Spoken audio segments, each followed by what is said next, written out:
Well, the Swiss authorities have taken off the gloves. A criminal investigation has been launched against the owners of the bar, who happen to be a French couple.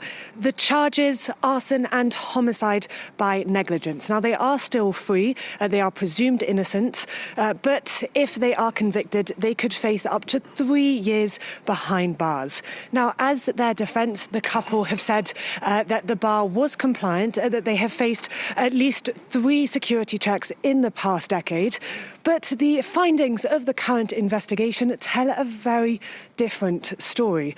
Images circulating widely on social media show sparklers on champagne bottles that caught fire on the acoustic mousse of the ceiling, and that fire very rapidly spread. And then there are the testimonies of people who were there at the scene at the time of the fire, and they have described a very narrow staircase from the bottom part of the bar, the downstairs part, where the nightclub was and where the fire broke out. And that tiny staircase made it very difficult for people to escape. They also said that the emergency exits were incredibly difficult to find during the moments of intense panic. Now, I spoke to a French survivor, Adrien, who's 18 years old, and he described scenes of absolute horror. He told me that he heard screaming.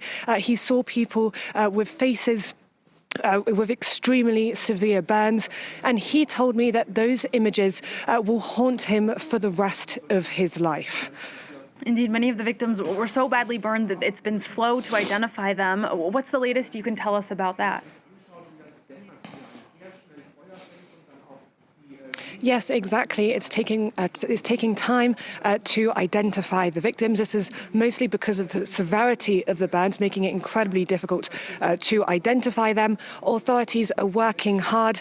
They're even using DNA and dental samples in order to try and accelerate the process. But they have said that it's going to take days or even weeks before all of the names of the victims are confirmed. And this is making it incredibly difficult for the families of the victims, as you can imagine, who are facing an agonizing wait. I spoke to Sarah, whose brother went missing the night of the terrible fire.